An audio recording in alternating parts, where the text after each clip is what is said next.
Yeah, hello everybody. Oh, thank you for coming today. Such a pleasure to be here. I'm so honored. It's an ultimate pleasure and honor to be here. I'm one of these people who gets to do for a living what I really love. Yeah, and that is a big difference because unfortunately I do meet people all the time who go to work and they're not really liking their job, but they have to do it. So that's why I remind myself every day how incredibly blessed I am because I get to do something I love so much. Yes. So with that said, I think it is already the secret is out of the bag that yes, I am a belly dancer, right? So a full a life size and a real belly dancer, right? So I've been doing this here very successfully in Las Vegas for 18 years. Still dancing, performing all the time. Yes, I get this now, people asking me, so do you still dance? I'm like, what do you mean still dance?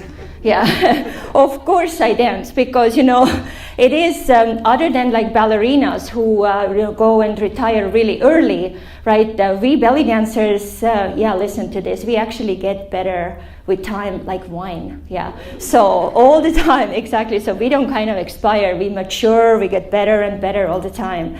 Yeah, so and plus it really keeps us young, keeps us in a good shape and all that stuff. So all these good things.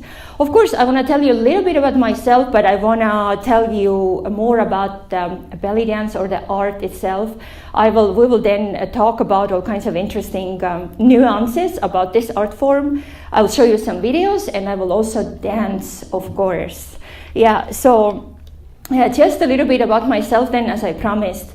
I am I am not Middle Eastern. Yeah, so because I'm hoping most of you, but maybe not everybody. If you're just here because you're curious about this art form, you've maybe seen a belly dancer in a restaurant or in a TV. You're thinking you really don't know much about it, right? So you know that this art form actually comes from the areas of Middle East.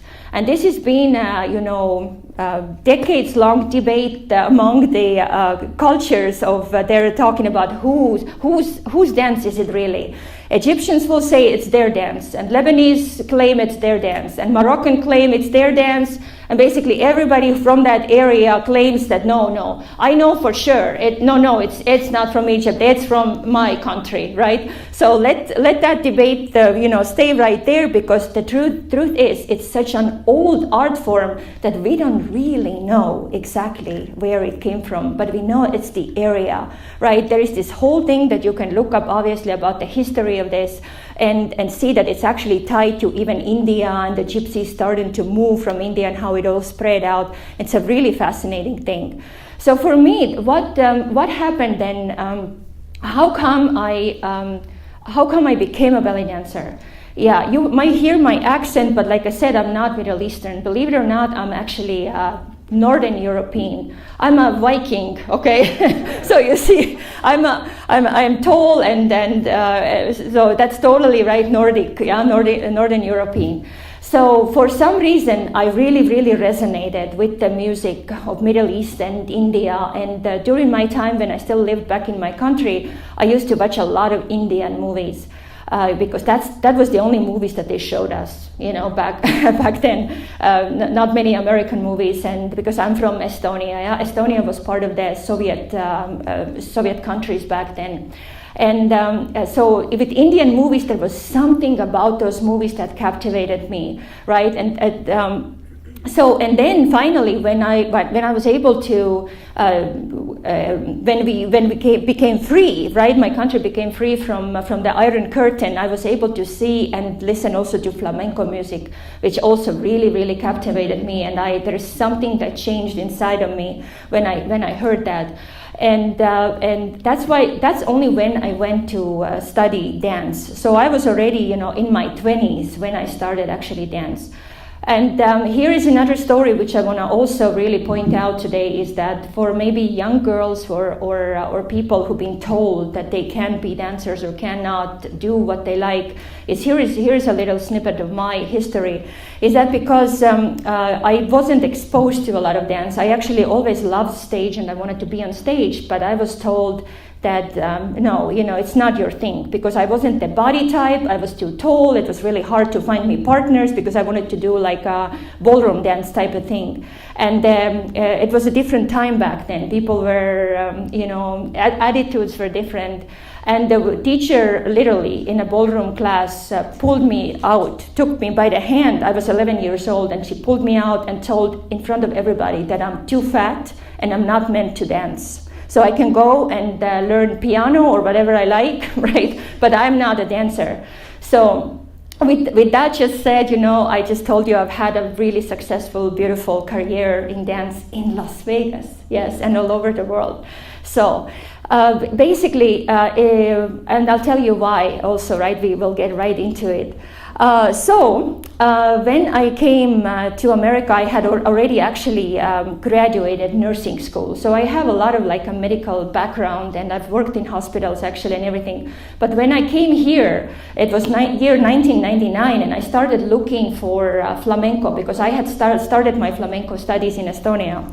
I couldn't find flamenco. It was just not there. It was just I couldn't find teachers. I couldn't find anybody, and eventually, basically, the family that I lived with, she saw a little yellow page ad. Remember that time? It was still yellow pages. Yes, it was beepers and no cell phones. Still, very few people had cell phones back in 1999. Gosh, I'm talking like old people. That's crazy.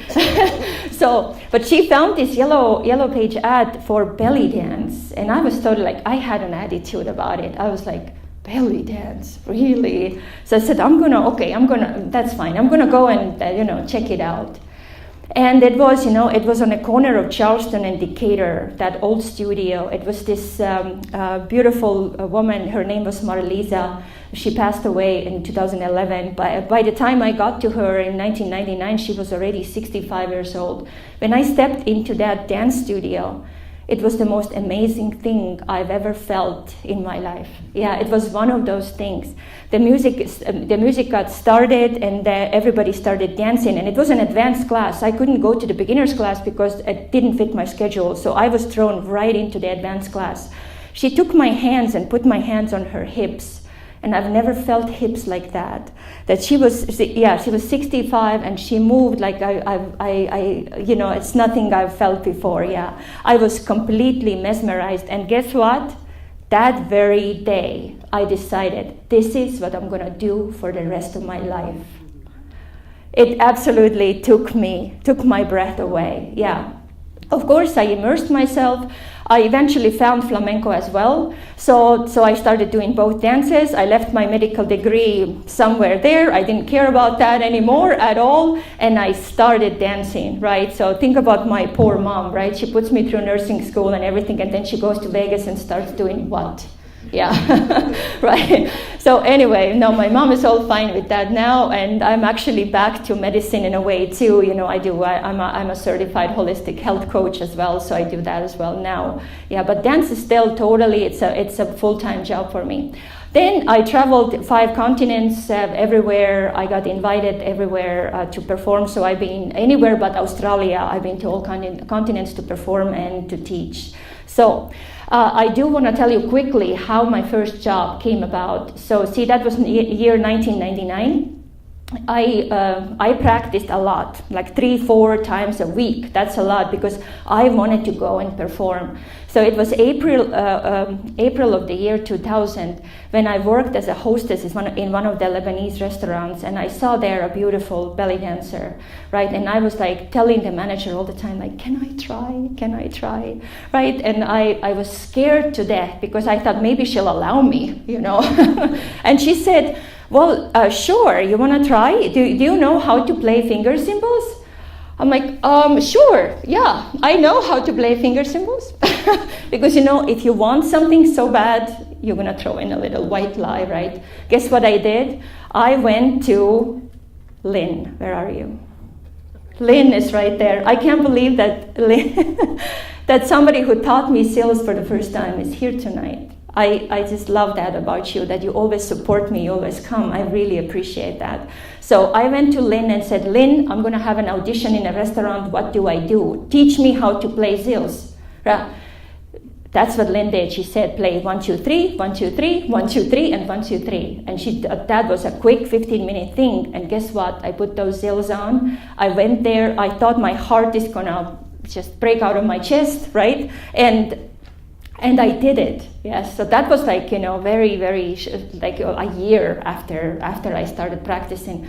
So from that on, everything just changed. And here I am today, 18 years later. So anyway, so that's my story of how I became a belly dancer. Now let's quickly touch on some of the really important historical things about it. Yeah. So actually, guess what? There is no such word as belly dance in Arabic language. Yeah, because belly dance comes from the countries, Middle East, where they mostly speak Arabic. There's other languages, of course, spoken to, but even Israel, the belly dance, so-called belly dance, is popular, even though they don't speak Arabic necessarily. Also, it has nothing to do with Muslim religion, because these countries. But guess what? The art of belly dance, or actually, it's the proper word for it would be the art of Middle Eastern dance. It's actually Middle Eastern dance. Yeah, it is. It's actually older than religion, because the roots of it actually go back even further than when the religion was first recorded on the books. Yeah. So basically, if you tell an Arabic person in Arabic, like, listen, I dance with my belly, they would go like, what? What is that? Right? So it is actually the Arabic word for it. It's called raqs sharqi. Maybe my pronunciation is obviously not the very correct one, but that literally means dance of the East. Yeah, so we will keep it a belly dance because that's the kind of like a mainstream common name for it. Everybody knows it by that. That's totally fine. The community has accepted it. There's nothing wrong by saying that. But isn't it cool to know, right? So that it is, because we don't only dance with our belly. We dance with every other part of our body as well, right? The head, yeah, the shoulders. Yeah, the chest, the belly, the knees, everything dances, right? So that's that part of it. Do you find that cool, right? Yeah. So that's really cool. So anyway, so there is the history of belly dance. Wait, I'm just going to peek at my notes quickly.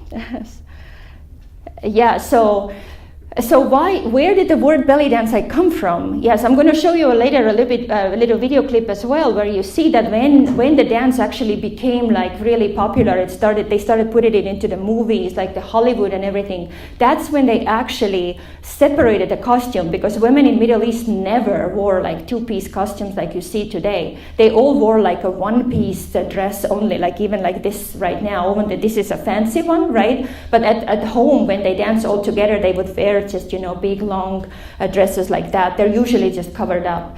So if you think about it, the two-piece, the belly dance thing is just only about 100 or a little bit more years old. It also started from the Chicago Fair, where they saw the belly dancer first. It was, I believe, 1869, stuff like that. So that's how new this new form, the modern belly dance, is. But imagine now it goes back thousands and thousands of years. So maybe the best comparison would be to do is with yoga. As you know, yoga is also very, very old, right? Yeah. So, and guess what? When I learned that belly dance is thought to be tied to the birthing rituals, I went nuts over that idea, right? So I'm thinking, oh my God, how cool is that? Because guess what? Originally, it's been told that belly dance was a sacred little gathering of the women. When one woman was in labor, giving birth, like on a floor or on a bed, the other women would be around her chanting and singing and imitating doing the undulating movements, doing and dancing and chanting to imitate the birth process, so that the baby would go down naturally. How cool is that? Right? It's totally cool. Like I told you, I was so into that idea that I made a promise that when I become pregnant, that's exactly what I'm going to do. I'm going to give birth belly dancing. And that's exactly what I did. I researched all about belly dance. I made it into a 3-hour DVD, right? So all the research that I did, and everything I teach on that DVD is actually what I lived. Yeah, so I tried everything that I'm teaching on there. So yes, so I gave birth at home about 10 years ago. Yeah, my daughter just turned 10. 10 years ago, I gave birth at home, dancing my baby out. Okay, it was one of the most amazing experiences in my life, right? It was so natural. There was, guess what? I didn't have any complications, no tears, no infections, no nothing. 2 hours later, yeah, I was up outside feeding my chickens like nothing happened. I do have chickens, yes. Yeah, right. So that's how cool it was. And belly dance, because I had done it, I had researched it, I was mentally so ready to do it, and my body knew exactly what to do. Yeah, so that it was such a natural, amazing thing for me to happen. So that's why, I encourage, if you're still anybody here that wants to try natural birth and try dancing the baby out, other than being in a hospital with an IV stuck in you, yeah, and everybody running around, including janitors and everybody.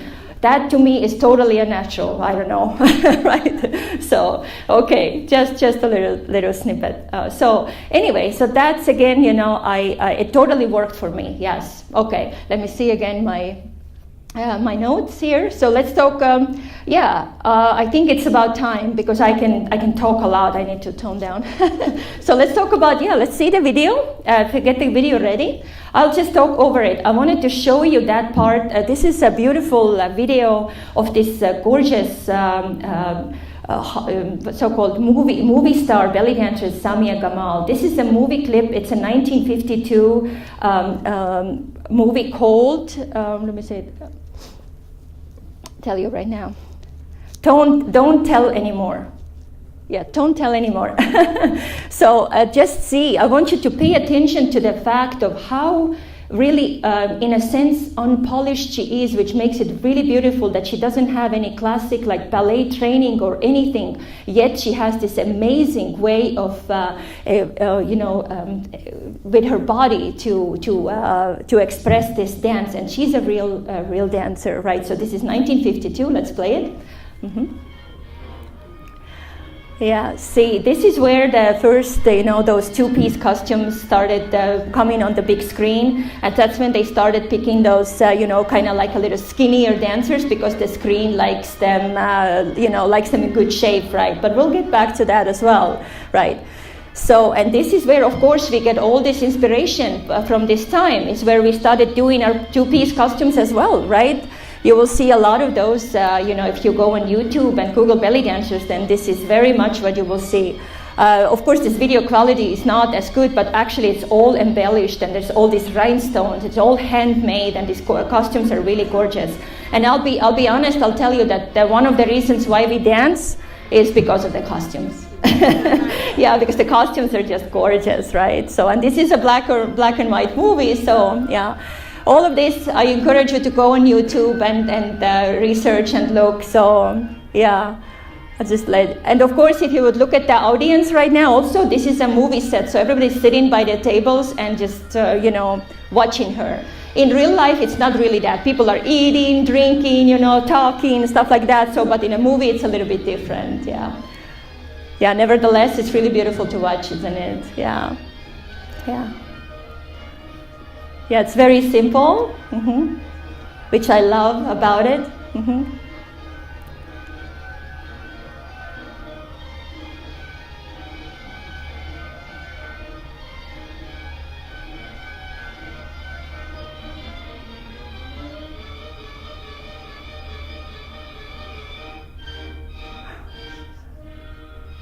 Yeah, and there you go. That's Samia Gamal, right? So there is a lot of there are other belly dance stars from that time, and like I said, they're like pioneers. There are big inspiration.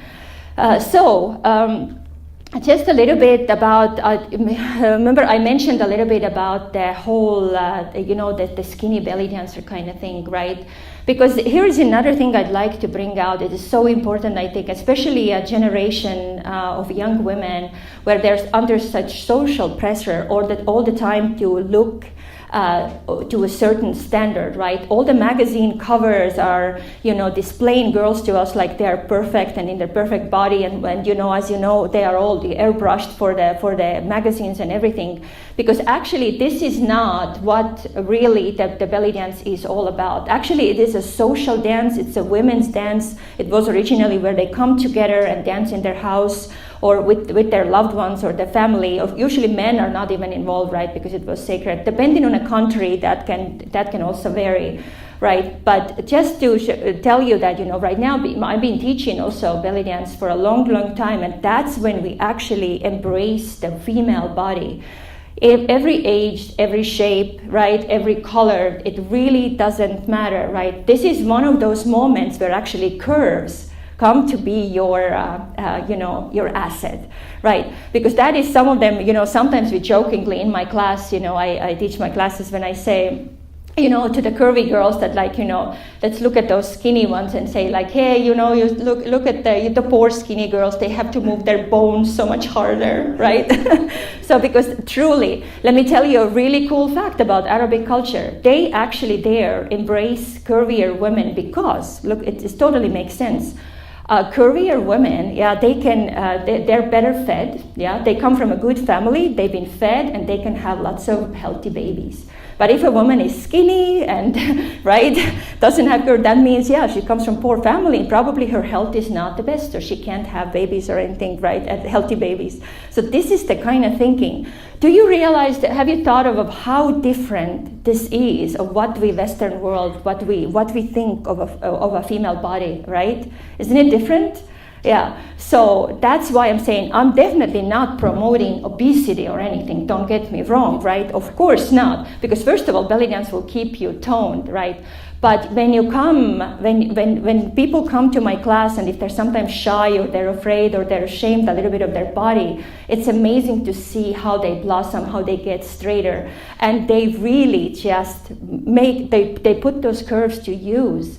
And you know what? And then it happens that they lose weight, and they're like, "Oh my, what happened?" But it's like, "Wow, did you know?" One girl in my class measures her calorie, how many calories she loses. I teach an hour and a half class. It's over 600 kilocalories that she loses in one class. So it's a really good physical exercise. It's really good on people's joints because it's low impact. Yeah. So as far as exercise, it is an amazing thing to do for anybody, any shape, like I said, any age, any color. So I do welcome you to try, come to a belly dance class, yeah? So becoming a professional dancer is a totally different story, but you can do it for exercise. The time, hour and a half, it's the fastest hour and a half in your life, I promise. There is few things that you will hear. I just want to touch on quickly on the mainstream issues that come up, and it's also really tied to like this body image and stuff like that. So just know that now there is a community who likes the belly dance really authentic, and it has to be one way only, and it cannot be taken out of the box, and all these things that happen. So just know there is now 10 or more, probably more different belly dance styles out there. So you can totally, from audience, help me out now. We have tribal belly dance, we have fusion belly dance, we have gothic belly dance, we have, what else? Tell me. The ATS, the American tribal style, which is literally here, developed in America. Say it again. ITS. The ITS. What's ITS?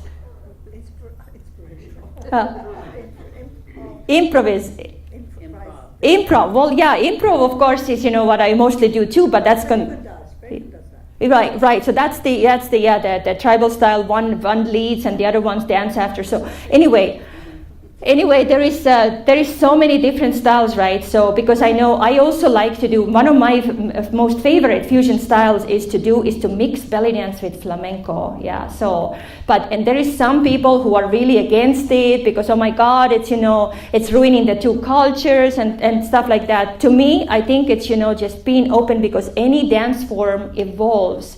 I am personally very, very easy to please, yeah. So I just as long as it's not taken out of a context too much, that is totally fine with me, right? So, but you know, how can you stop dance evolving? You can't, right? So that's why to me it's totally okay. But it's up to you. You can decide which style you like better, which you don't. But I think variety is really, really cool. Just so you know, you might come up with those issues when you talk to people like that. So it's one thing I wanted to mention. Okay, and the last thing I'm gonna tell you is so how to communicate with the belly dancer, because that is I do a lot of gigs. Yeah, gigs are those when we're called to dance. Hey, can you come to the wedding, birthday party, surprise party? Sometimes I have to sit in a carton cake and wait there for 30 minutes, and I jump out of a cake, right? So that's the only time when I'm thinking, you know what, I'm at that age. Do I need to do that anymore? Like jump out of a cake, right? So anyway, but I love dancing for weddings and things like that. So I do children's parties, you name it, you know, like surprise parties, all kinds of things, right? But also I dance in restaurants. I used to do a lot of restaurants. I don't do restaurants as much anymore. But that's where I saw a lot where people don't really know. They're like, oh, belly dancer comes out, they don't know where to look. They're like, here or here. Or they're trying to nervously start eating really quickly because they don't know what to do with you, yeah? Stage is a different story, right? If you're on stage, or especially big stage, people buy their ticket, come sit down, they watch the performance, then they know they have to look on stage. And there is not, that personal wall goes away there, right? Yeah. But if you go to if you're at the party, or you're at the restaurant, or you're at the festival, belly dancers are right there, they're in your face.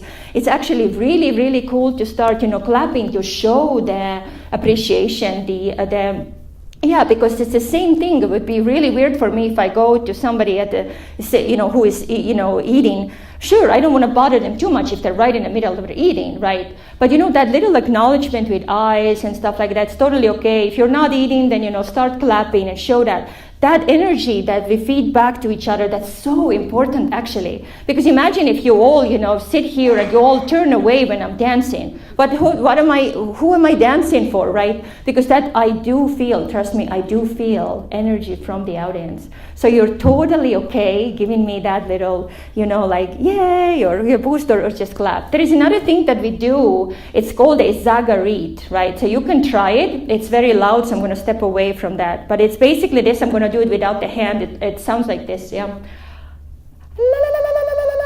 Okay, that was, yeah, maybe I tried to be quiet. Okay, when I cover, you can cover your mouth up. It's basically just moving your tongue up and down like this. Yeah, you do this. Yeah, can we try? Let's try. Everybody together. Yes. That is a totally cool thing to do also, right? Yes. So it's obviously an appropriate moment. You know, the music is slow and the dancer is kind of like, you know, introverted at the moment, like a dancer, and then it's not appropriate. You will know when it's appropriate. And today here we have, you know, some belly dancers in here who are very experienced. You can kind of feed off of them. You'll know what to do. Yeah. Okay. So that's about that. So yes, absolutely, it is okay to communicate with the belly dancer. Yes. So we sometimes, you know, we give people a little bump, you know, in a restaurant or something like that. We try not to imitate people too much. But, you know, when I do weddings, one of my signature things that I do at weddings is I take I do my little solos, right? I do a couple of solos, then I go to the groom, I make him a turban out of a veil, yeah. I pull him up to dance and I make him shimmy a little bit, and I make him, you know, everybody gets a good laugh, right? So that's usually, it's recorded and everybody just has a great time. And then I take the bride. I always put a spotlight on the bride. That's when I almost like step back, and because the bride is going to be the most important thing at that wedding, I put the scarf around her hips, right? Then we dance a little bit, and it becomes a party. So that's why I'm saying it is a social dance. It is okay to communicate with the dancer and the audience. It's super, super important, okay? So I will go and get ready for my performances. And I wanted I'm just again looking. So while I'm there getting ready for my first dance, I'm going to show you a video of it's one of these that it's a historically really important. Obviously, we're not going to be able to go through all the styles of belly dance, but this is actually, it is a Middle Eastern dance form. It's called the stick dance, or it's called also a saya dance, or it's called the Tahtib dance.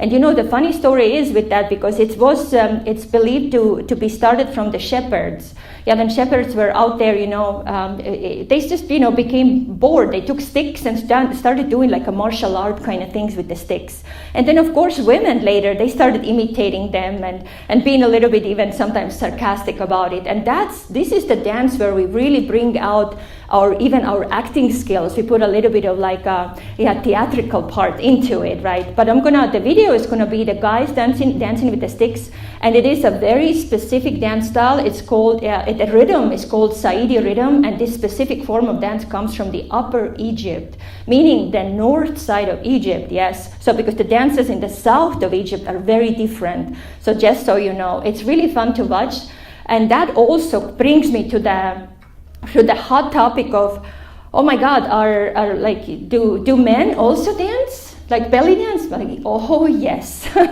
Guess what? The most masters that I've gone back to Egypt that I've studied with are all men. Most men do, like you will see, it's the folkloric style. The modern style, I just couldn't help it. I had to throw in a video in there too while I'm changing. So while I'm changing, you can watch Tito. Yeah, Tito has been also here in Las Vegas, and he dances the modern style belly dance. And just watch how he controls his muscles. When you're watching that video, also pay attention to the band, how he communicates with the musicians, right? The drummer and everything. And there is some cool tricks that he does, because men, apparently have a muscular abilities a little bit, sometimes even better. They can do even cooler things with their bodies than women can, right? So we kind of are more soft and stuff like that. But men can do really cool things, okay? So again, first you will see the stick dance, the kind of martial art form of the stick dance from Egypt. Then I will come out and I'm just trying to make you an educated public right now, okay? That's why I'm telling you all this. I will come out and I will do the female version of the stick dance, okay, with my little theatrical part of it. So that is something I had to like rehearse and learn steps, and I know, even though I'm trying to look like it's not rehearsed, right? So anyway, then I will go back again. Then you can watch Tito. I think you just, you'll be amazed, right? So, and he's all over YouTube. You can go home and watch him more after that. And then after that, I will come back and I will do what I want to do with you is the restaurant style thing. That's when I'm completely improvising, right? So I'm going to be doing something totally improvised. And that's when I'm going to try to communicate with you. Let's see if I can jump down or not, and maybe, but then just give me a clap, give me a little sagarit, right? So, do all that. We'll see where we get. Then I will also use a little accessory, right? I'm going to use a silk veil, which has become tremendously popular accessory in belly dance. However, I'll just tell you right now, it's not an authentic part of it. It was just incorporated. You'll be surprised what you see. You'll see batons, you'll see Chinese fan veils, you'll see fire, you'll see all kinds of things that they incorporate. But veil is my favorite accessory of belly dance. And then I will do a little drum solo. Also pay attention, that's where it's technically the hardest thing to do. One thing is to improvise, one thing is to do it exactly to the drum beat. Yeah. So I just want to show you and give you a little bit of these different things. Would you like to see all that? Yeah. Awesome. After I'm done, give me like few minutes. I will meet you all outside there. I have my DVDs and my CDs there. I can autograph them for you. I have my cards over there. There is an email list if you're interested in more. It's a volunteer thing. You can put your email down if you want for me. And also I wanted to tell you that on October 7th, we're going to have right here on the stage, we will have a little flamenco presentation as well. So put that on your calendar, because like I said, flamenco is my first love, even in dance, yes. So I absolutely love that art form. So I hope to see you on the 7th then as well. But all right, let the video start. I'm going to go get ready, and I'll see you all later outside. All right, thank you.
دويني يا الهوى لواع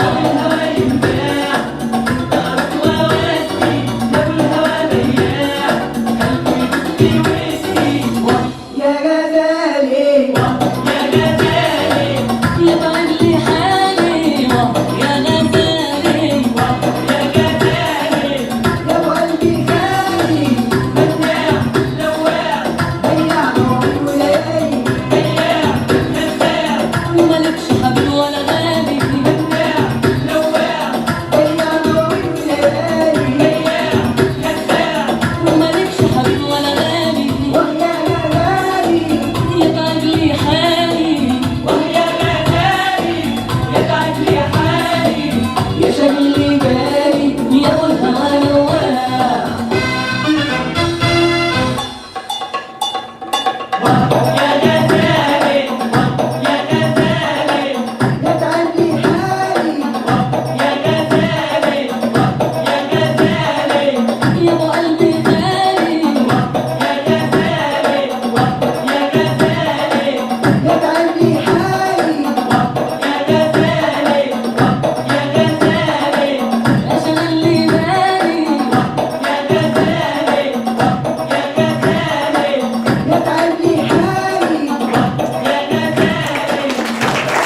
يا